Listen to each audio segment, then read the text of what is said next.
The grand assembly hall of the Galactic Accord pulsed with violet light.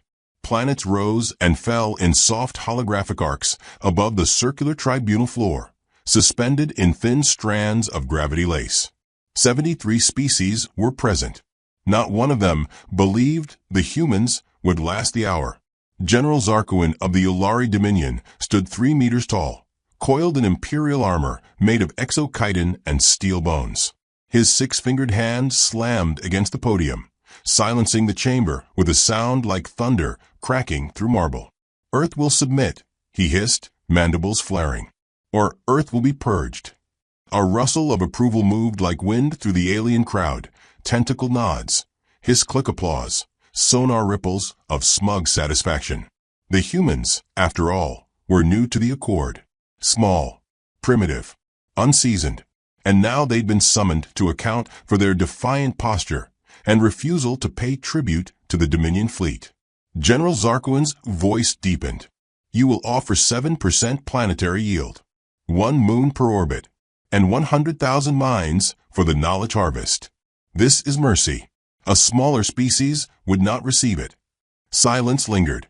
The floating podium at the center, reserved for Earth's representative, remained empty. A few aliens chuckled. Others muttered translations. Then she arrived. A single pair of footsteps echoed down the marble ramp. Calla Reeve walked in slowly, as if the meeting were running late and someone owed her coffee. She wore a sleek, jet-black combat suit threaded with neon veins of light that pulsed faintly to her heartbeat. Her shoulders were draped in a half-cape, dark navy, stitched with stars, and the unmistakable red and white stripes of a tattered American flag that had no place in the galaxy. She looked young. Too young. 29 maybe. No weapons. No entourage. Just a travel mug in one hand, boots that didn't shine, and eyes that refused to blink. The assembly murmured. The alien delegate from Helix whispered, "That's all they sent." General Zarkuin bared his diamond fangs. "Is this a human joke?" Calla took the center platform and pressed the gravity panel. It rose in smooth silence. She stopped halfway, tilted her head at the towering Ulari warlord, and sipped her drink. "General Zarkuin," she said softly, "apologies for the delay. I was detained by your hospitality drone. He asked me to disarm." "And did you?" Zarkuin snarled. She smiled. "Of course not. That would be dishonest." The assembly grew quiet. Calla looked around the vast chamber, then down at the ornate treaty table between them, a relic of the Accord's founding, carved from the bones of a dead sun god, or so the legends claimed. "You ask for tribute," she said gently, running her finger along the edge. 7% of planetary yield. 1 moon. 100,000 mines. General Zarkuin leaned forward, armor hissing. "Yes." Calla took a long breath, then smiled, voice light as a spring breeze. "Respectfully, sir, Earth's response is simple." She paused. "A beat too long. We will kill you, idiot." It wasn't shouted. It wasn't cruel. It was spoken like a tired schoolteacher correcting an overconfident child. A few delegates snorted, thinking it a mistranslation. Others laughed. But those who looked closely, at the way her pulse didn't rise, at the slight shimmer behind her eyes, went very still. "You mock the Dominion?" Zarkuin thundered. Calla took another sip. "No. We just don't owe you anything." The hall erupted, shouts, growls, a few nervous sonar bursts. A feathered elder from the Carthy shook his head. "You challenge the order that holds this galaxy." Calla's voice didn't rise. "Order built on fear isn't order. It's a hostage situation." One of Zarkuin's advisors hissed, "What gives you the right?" She turned to him. "Because we're the only species here that learned to weaponize peace." Another beat. Silence. Then Zarkuin stepped forward. His claws tapped the table like an execution drum. "You are not special. You are mammals. Barely escaped your own gravity well. You live on a dirt ball, worship ancient wars, and poison your own seas. We have seen your history. It is full of death." "Exactly," Calla said. The words hung. She stepped forward, placing her mug gently on the treaty table. "We are what you get when survival isn't a phase, it's a religion. when diplomacy is taught with a knife behind your back. You looked at Earth and saw weakness. But we buried empires before we had spaceships. You ask for tribute like we're just another prey species. That was your first mistake. She leaned in almost casually. Her voice softened. Your second mistake was letting me in. General Zarquin raised a claw. This is a declaration of war, then? Kala straightened. No, that would imply we respect your ability to respond. From somewhere unseen, the lights dimmed. A hum, subtle, cold, deliberate, shivered through the air. The ancient chamber flickered as thousands of small blue motes appeared overhead. Data trails, patterns, signals. It took a moment for anyone to realize what they were seeing. Planetary systems, strategic grids, Dominion defense networks, all laid bare. Kala didn't look up. She was already watching the fear bloom across the room. We didn't come to offer tribute. We came to count how many of you would be left. A pause. Then her wrist lit with a silent command. The data vanished. The lights returned. Nothing had exploded yet. But the silence in the assembly now buzzed with sweat and dread. The kind only prey animals know right before the teeth close in. Earth isn't alone, a delegate whispered, almost pleading. There are protocols. The Accord will respond. Kala turned, gaze calm. You think we came uninvited? We orchestrated this gathering. She reached into a pouch at her hip and tossed a single silver coin onto the table. It spun once, gleaming with an old Earth emblem, a screaming eagle. A tribute, she said. From us to you. Zarquin stared at the coin like it was a bomb. And then she smiled. The room stayed silent as her cape caught the faint breeze of the hall's airflow system. Red, white, blue, draped not like pride, but like warning. I'll see myself out, she said, stepping back. Wouldn't want to be impolite. She descended the ramp without hurry, boots echoing. General Zarquin didn't move. His claws trembled faintly, just once. By the time she reached the end of the walkway, the security systems were still frozen. No one had issued a command. No one had spoken. No one knew what to say. Kala paused at the doorway and turned slightly. Oh, she added lightly. Your hospitality drone? He's fine now. I just upgraded him. She walked into the light. Behind her, the door slid shut. Inside the chamber, the ancient data table flickered. On its polished surface, the silver coin stopped spinning. The eagle stared back at them, screaming. They hadn't expected her to return. The assembly hall's air was thicker this time, filtered, but somehow fouler. The scent of electric stress. No applause. No mocking whispers. Just the weight of dozens of alien stares and twitching limbs. The kind of stillness that comes after the first brush with death. The duel was Zarquin's idea. Public, ceremonial, controlled. He called it a test of honor. But everyone knew what it really was. Humiliation. And Kala? She accepted before he finished the sentence. The chosen arena lay beneath the Accord's citadel, a vast combat circle carved into a hollowed asteroid and layered with force field stands. It was tradition, a relic of older times when disputes were settled not with signatures, but with spectacle. Today, the seats were full. 73 species watched in silence as she entered the ring. Kala walked alone. Same suit, same flag cape. Coffee gone this time. Her expression unreadable. She didn't check her weapon systems, didn't scan the crowd. Just took her place at the center of the pit, like it was another Monday. From the opposite gate thundered the Dominion's champion, Kreth Varista, a bioengineered brute from the war world Skarn. He stood 12 feet tall, all spiked sinew and plated muscle. His jaw split open into 4 tusk blades. His blood was oxygenated lava. They said he once tore a bounty cruiser in half with his bare hands.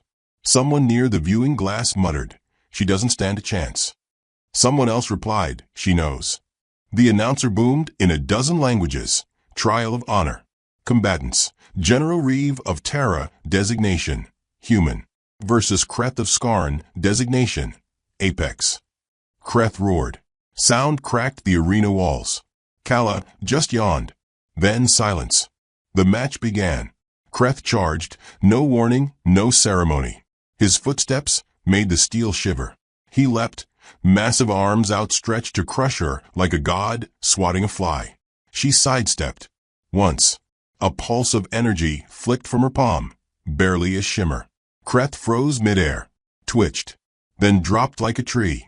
When the dust cleared, he was still breathing. Barely. The match was over in 4 seconds. Kala knelt beside him. Not mockingly, not cruelly. Just calm. She whispered something no mic caught. Then stood, brushed dirt from her knee, and waved toward the judges.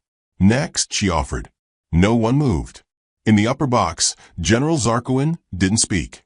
His claws dug into the seat's armrests until the alloy cracked. Later, in a smaller chamber lined with obsidian tiles and nervous aides, the council demanded an explanation. She cheated, one hissed. She used forbidden tech, another barked. She used precision, Kala replied, seated casually at the end of the long war table, legs crossed, sipping from a new cup. He was designed to kill. I was trained to end. An ambassador from Drac. Seven slammed his fist. You brought one girl to represent Earth? One. That's not diplomacy, that's suicide. Kala smiled faintly. That's interesting language. Girl. Earth. Suicide. She tilted her head. We tend to use different metrics. The ambassador fumed. You mock the accord. She leaned forward, voice softer. You keep saying mock. I keep saying warn. Maybe you're not listening. A silence crept across the table. Then, from the far end of the chamber, a new voice spoke. Calm. Analytical. She doesn't need backup, said High Strategist Lyrith SAA of the neutral Varlon race. Amphibious, cerebral, politically quiet. Until now. She's not the invasion. She's the signal. Kala gave a polite nod. Finally. A functioning brain. Gasps rippled. Lyrith continued, unfazed. There have been anomalies. Dominion outposts disappearing. Communications blackouts near Terran-controlled space. Our long-range sensors picked up patterns. Zarkoin bared his fangs. Coincidence. Kala's eyes flicked up. Sharp now. You think coincidence taught me your shift rotations? Or that your cruiser's central AI was reciting Earth nursery rhymes last night? She tapped her wrist and tossed a small projector onto the table. It flickered. Footage. One of the Dominion's core satellites, offline, floating dead. Then it blinked once. Then again. Each blink spelled Morse. SON. I believe that's called foreshadowing, Kala said gently. The table erupted into chaotic tongues, galactic dialects, and threat languages clashing like broken orchestra strings. A tentacled chancellor snarled. So Earth is at war with us all? No, Kala said, standing. You declared that when you demanded mines and moons like we were cattle. We just decided not to play along. The Drac, 7 ambassadors sneered. Earth has no fleets. No dreadnoughts. No weapons we fear. That's the thing, she said, walking slowly around the table, voice dropping into something quieter, sharper. You think war is about ships, firepower, numbers. She passed behind Zarkoin. He didn't turn, but his spine rippled. We don't do war the way you do, she continued. We do obsession. We do vengeance. We do it so thoroughly you forget what peace looked like. She paused at the central holomap. Dozens of stars glittered. She reached up, tapped one system. It vanished. Gone, she said. Then another. Tap. Vanish. Took us 9 weeks. Another. Another. Silence again. Heavier this time. We're not winning battles, she whispered. We're erasing the concept of resistance. A long breath from the room. Then Kala stopped. Tilted her head. You still think I'm the only one here? Zarkoin turned then, slowly. There are more. She smiled. We're human, General. We never bring just one. On cue, the lights dimmed. Not a system glitch, controlled, deliberate. From the far corners of the chamber, faint chimes rang out. Simple Earth melodies. Children's music. London Bridge hummed through the speakers in a voice that didn't belong to anyone in the room. Every terminal locked. Every data feed stalled. every exit sealed with a polite ping. A final hologram bloomed above them. Earth, surrounded not by ships, but by blinking satellites, orbiting quietly. Each one now glowed red. "Your defenses are now instructional material," she said, tone even. Then, with a final tap, she restored the lights. Everything returned to normal. Almost. Except no one in that room ever felt safe again. As she turned to leave, someone called after her. A younger alien envoy, voice uncertain. "General Reeve, what do you want?" Kala stopped in the doorway. That, she said softly, was the wrong question. And she was gone. The sun over Tau Lyra burned cold and distant, more blue than gold. The Dominion outpost below, nestled into the side of a calcified cliff, had gone silent 3 days ago. No alerts. No distress signals. Just silence. The investigation team arrived to find the buildings untouched, defenses still armed, rations sealed, communications operational. Everything pristine. Except there were no bodies. Not one. Only a single message scrawled across the outpost's main screen in looping Terran cursive. "You were watching us. But we were already in." Back in the Accord chamber, Lyrith SAA stood alone before the war map. Whole sectors blinked in and out like 6 stars. She traced her webbed fingers along the curved edge of the hologram and whispered to herself, "They're not waging war. They're making a point." Behind her, the door hissed open. Kala entered without ceremony, her flag cape still fluttering slightly, even though there was no wind here.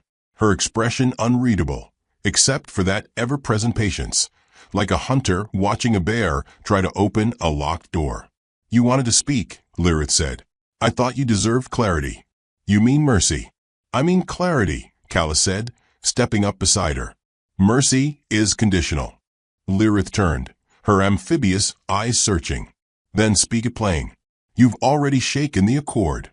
Half the outer colonies have declared neutrality. Some Dominion officers are abandoning posts without orders. What's the plan, General?" Kala didn't answer immediately. She let the question hang. Then she reached into her coat and withdrew an old object, flat, rectangular, made of worn plastic and rusted screws. A toy. An ancient handheld game from Earth. "This," she said, holding it gently in her palm, "was my first lesson in strategy. Tiny green pixels. One button. Survive as long as you can." Lyrith frowned. "That's your weapon?" Kala smirked faintly. "It's our history. We taught our children to fight extinction before they could spell it." She set the device down. "You all thought we'd come with fleets, with fire, with declarations. But Earth never needed armies. We needed patience, patterns, pressure, the kind that doesn't roar, it waits." Lyrith studied her. "You came here to teach the galaxy a lesson?" "No," Kala said, her tone cooler now. "We came because you asked for tribute. We came because you assumed you could measure our worth in resource percentages and biological compliance. We came because someone needed to remind you what predators actually look like." Her voice darkened only slightly. "See, we didn't forget what we are when we left Earth. We brought it with us." A hush settled between them. Then the wall display pulsed, and a new alert blinked onto the map. Jorah 17, another Dominion post, gone dark. The words beneath read, "No survivors detected. No resistance logged." Lyrith stepped closer. "Your agents did this?" "Not agents," Kala said. "Citizens. Engineers. Linguists. One ran a coffee shop outside the defense grid. Another painted murals. They planted the virus in song lyrics, in gallery lights, in software updates. You let us in because we smiled. You left the door open because we laughed." Lyritha's voice dropped. "That's not warfare. It's human." Elsewhere, in a hidden chamber beneath Earth's own crust, a quiet figure watched a dozen holograms shimmer. Director Hayden, aged, pale, eyes like frostbite, turned to his assistant. "Update on Phase 4? Execution proceeding. 57% of the Accord's language AIs are now seated. 6 capital ships have been reprogrammed to ignore human signatures." Hayden nodded. "And the general?" The assistant smiled. "Still smiling, sir. Hayden looked back at the screen where Kala's face glowed, framed by that flag cape. Let her. It unnerves them more than blood. Back in the assembly hall, a special session had been called. The air was thick with worry, though everyone pretended otherwise. Zarkoin had returned, now accompanied by 6 bodyguards and a new translation collar that flared with stress colors. Kala entered last. She didn't look tired or triumphant, just calm. Too calm for someone who'd single-handedly upended a galactic empire. Zarkoin rose. This ends now. Kala blinked. I agree. You will deactivate your agents. Withdraw. Return control of compromised systems. She tilted her head. Is that a request or a demand? He growled. It is survival. She raised a brow. For you or us? A sudden tremor passed through the chamber, not physical, but atmospheric. Every screen in the room glitched once. Just once. The holotape reloaded. This time, it wasn't a galactic map. It was Earth. And from its surface rose a spiral of pulses, one for each major city. Each pulse matched known Dominion encryption frequencies. Earth had reverse-engineered every system they'd been denied access to. You thought we were the virus, Kala said. But we were the cure, just hiding in the bloodstream. Another glitch. Brief. Then, across every delegate's screen flashed a single sentence. We never needed armies. Just invitations. Chaos broke like thunder. Delegates shouted. Some fled. Others tried to override systems, only to find their controls were frozen, held hostage by code that had never screamed or sparked. Just whispered. Zarkoin roared. You want total war? You will be erased. Kala finally stood. No, she said, voice unwavering. We want recognition. For what? For what we are. He stepped forward, fists clenched. Monsters. She met his gaze. Survivors. Zarkoin lunged, not physically, but diplomatically. The accord will not bend to threats. Kala stepped closer to the table. It's not bending. It's kneeling. Someone in the back gasped. Lyrith watched silently, one eye on the data feeds, still blinking with Earth's signature. Slowly, deliberately, she whispered, This isn't conquest. This is inevitability. Kala heard. Smiled faintly. We don't conquer. We contaminate. We outlast. We laugh while bleeding. She paused. That's what you never understood. You all built your empires to stand tall. We built ours to fall. And rise again. Sharper. Zarkoin snarled. Then you came here to bring collapse. No, she said, and her voice softened like snowfall on iron. We came to see who would still stand after the dust. A long silence followed. Then, quietly, Lyrith asked, What is it you want now? Kala looked to her, then the whole room. To be left alone. She walked toward the exit, boots echoing once more. But, she added, almost an afterthought, if you insist on circling Earth like vultures, if you come for our moons, our minds, or our children. She turned in the doorway. Then you'll get to meet the ones who aren't smiling. And the door shut behind her. They arrived in silence. 7 warships, one from each of the Accord's elite military species, hung above Earth like blades strung across the sky. Each bore a crest carved in alloy and bone. Each housed the deadliest general their civilization had ever produced. 7 commanders, each chosen for their ability to crush rebellions, silence moons, raise legacies. And all of them had one target, General Kala Reeve. The Accord called it Operation Contain and Neutralize. Contain her influence. Neutralize the threat. End the myth before it spread. Earth didn't respond. Not with transmissions. Not with threats. Just one phrase was returned on every intercepted signal. We're just warming up. General Orvash of the Corps was the first to land. His vessel pierced atmosphere over Colorado like a spear through a drumhead, throwing out thunder that echoed for miles. The Corps were cold-blooded tacticians, brutal, exact, humorless. Orvash wore bone-gray armor polished, with the dust of the planets he'd conquered. His face was lined with electro-scars from 20 years of trench wars. He stepped from his craft and looked around the rocky terrain with disdain. Where is the human? Kala Reeve stepped out from a birch grove behind him. Alone. No guards. Just a mug of something warm, steam curling in the wind. "You didn't call ahead," she said, sipping. Orvash blinked at her. "Do you surrender?" She laughed. It wasn't cruel. It wasn't defiant. Just amused. "You sent 7 of you?" "We are the Accord's hammer," he said. "Well," she shrugged. "Try not to chip the planet." He lunged. She didn't move. The fight was over in 7 seconds. Orvash was still breathing. Barely. His neural ports fused. His suit cracked.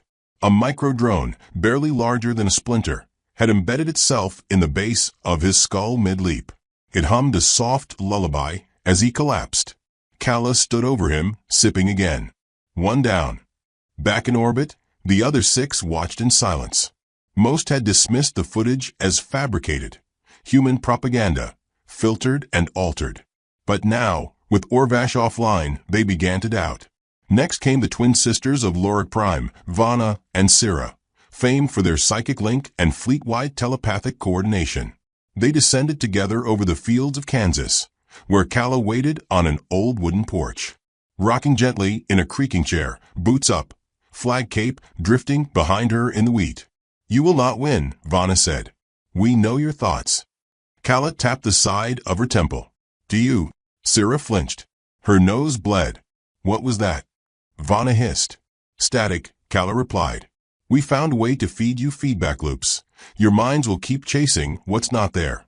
Sira screamed and dropped to her knees. Vana followed. Their heads hit the soil together, twitching, murmuring things in languages they never spoke. Kala rose. 3. General Fesk of the Druin descended with fire. His drop pod scorched a 30-mile crater in the Nevada desert. The Druin did not speak in words. They communicated via scent and pulse, and Fesk was known for one thing: persistence. He once fought for 48 hours straight against a horde of fire wasps on a gas moon. But Kala didn't let him start. She triggered the dust. What looked like sand was actually a fine distribution of carbon-bound smart particles. Harmless individually, lethal when networked. When Fesk landed, he inhaled intelligence, and the desert responded. His armor folded inward. His senses misfired. His pulse speak was hijacked by the very air. When he fell, twitching and blind, Kala whispered into a discarded comlink. 4. Above Earth, panic began to slither through the Accord fleet. The remaining 3 generals, Grenth of the Vesk, Euthalii of the Spore Worlds, and Kurnash the Iron Shaper, held a silent council in orbit. Grenth was the oldest, plated in obsidian, carved with scars that told the story of 50-star sieges. "We miscalculated," he admitted. "She is not one soldier. She is a civilization in motion." Euthalii pulsed softly through the hive mind link. She is not alone. That realization chilled them, because Kala hadn't been deploying force. Not in the way they knew it. She was reintroducing Earth's nature, its complexity, its unpredictability. She was wielding culture like a weapon, curiosity like a virus. No 2 confrontations had been alike. There were no tactics to mirror, no rhythm to disrupt. The playbook was human, and it terrified them. The 3 generals agreed to land together. A united front, a concentrated strike.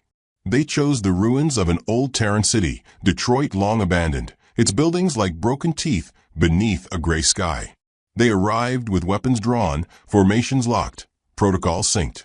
Kala stood on the rooftop of a crumbling library. "I'm impressed," she called out. "Most folks never make it past 3. Kurnash stepped forward. "We are not here to fight. We are here to contain you." She laughed again. Always that same light-hearted laugh. The kind that didn't match the bodies behind her. "Contain," she echoed. "Oh, darling. I was never the leak. I was the message." Grent snarled, launching his spike cannon. The library roof exploded, but Kala had moved. Or vanished. Then came the voice. Not from her, but from the sky. Every satellite, every comms relay, every scrap of tech within 1,000 miles pulsed once, then spoke with Kala's voice. "You still think this is about me?" The generals froze. Across the city, windows lit up. Apartment buildings, sewers, cars, and from them emerged others. Humans, men, women, elderly, teenagers, dressed in everything from ragged flannel to high-grade adaptive armor. They bore no insignia, no command structure, no central frequency, but they moved like a storm rolling downhill. Grenth lifted his calm retreat. Retreat. A child pointed something, an old camera. Grenth's vision scrambled. His HUD melted. He screamed as a single phrase burned into his retina. We remember who we are. Euthaliai dissolved mid-signal, consumed by sound frequencies or spores had never encountered. Music, twisted and weaponized. Distorted lullabies encoded with ancient Terran grief. Kurnash turned to run. Kala was already behind him. She didn't hit him. She whispered, "We don't win with numbers. We win with ideas." He dropped, knees buckling. Not from pain, from realization. Above Earth, the Accord fleet watched in horror. 7 generals had been sent. Not one had returned. Then came the broadcast. Not encrypted. Not disguised. Just Kala, standing on Earth's surface, cloak fluttering, a fractured skyline behind her. The American flag flared like old fire. "Your 7 failed," she said, "and we're just warming up." She leaned in toward the camera. "So here's the new offer. Leave. Don't orbit.